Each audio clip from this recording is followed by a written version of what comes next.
Well, it's a pleasure to be in front of you today, and today you're making out in the deal here because it says 5, but you're actually getting 7 approaches. So it works out to a pretty good discount. So what we're going to look at today is a lot of this work is based on my research for my doctoral dissertation, and will eventually become a book on comparative approaches for working with children on the autism spectrum. So how do we make sense of this applied behavioral analysis, teach, floor time, Miller method, daily life therapy, RDI, and so on? And which one is the best approach? Which one do we use for the child or adult we are supporting? So this is some of the stuff that we're going to be burrowing into today. So, yeah, I can't hear myself either. We'll see if we can get a little more juice from the AV. All right. Is that better? No, still not better. All right, I'm going to keep talking and see if we can get better sound. Sounds like it's getting better. How's that? All right, good. Can you hear me even in the back? All right, if you can hear me in the back, flap your hands. I think we still need a little more. See if we can take it to the edge, but before we get to feedback. So before we get started, a little bit about me and my experiences. Things were pretty typical for me for the first 18 months.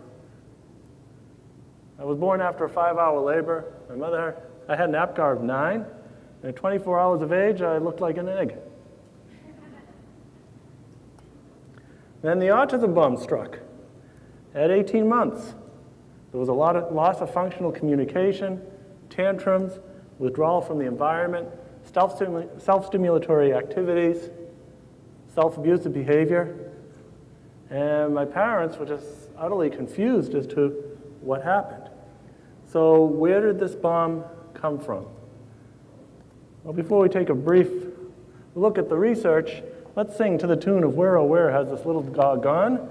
Ready, go. Where, oh, where did this autism come from? More from the basis.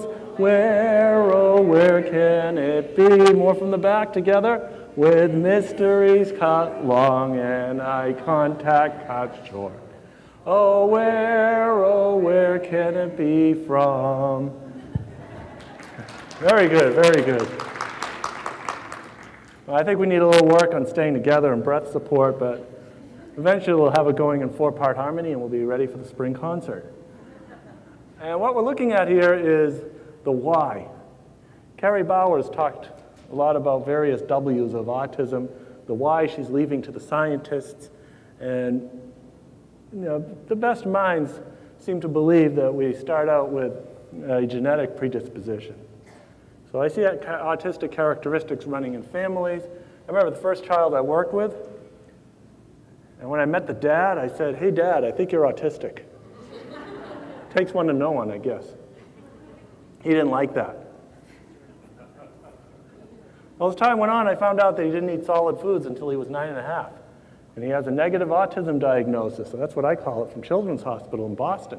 After spending 6 months as an outpatient, the result was a letter, "Dear Mom and Dad, your child cannot be autistic because he's talking."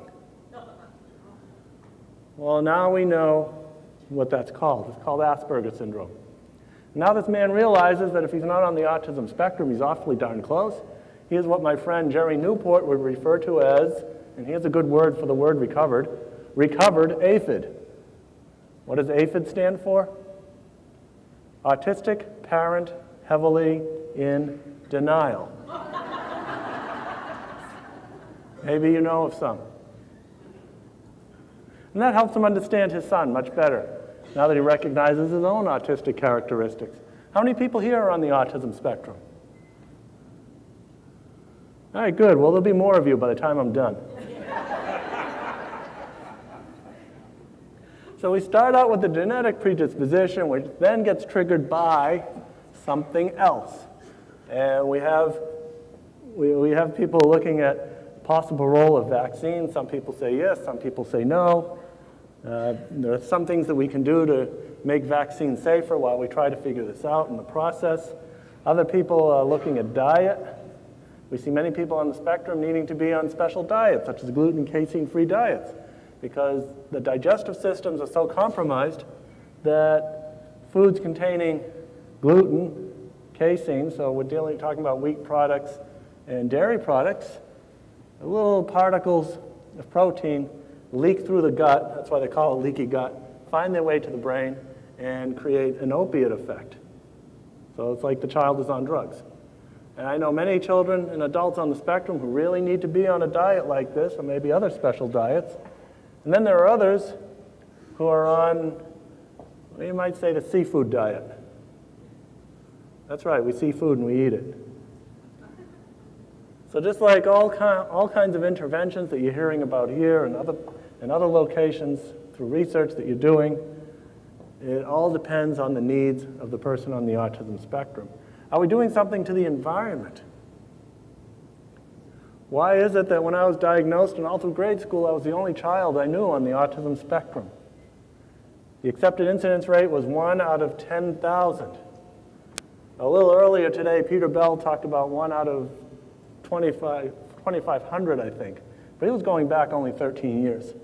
But in this case, I'm going back to when, well, let's see, there wasn't any electricity then, so we were running our computers by candlelight. So 1 out of 10,000. Now, if I think back to my classmates, some of them probably should have been diagnosed. But it doesn't take into account the fact that we now have entire roomfuls in schools of children with pervasive developmental disorders.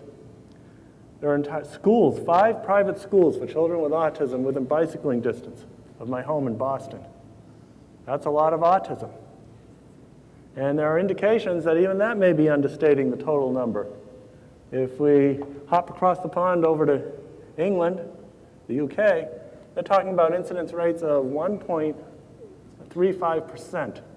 So I think that's about 1 out of 70. That's a lot of autism. And what we do know is that if the incidence rate keeps increasing the way it has been, within the next generation, there'll still be an autism today. And we'll have conferences just like this, but it will be for people who are not on the autism spectrum, because there'll be more of us than there are of you.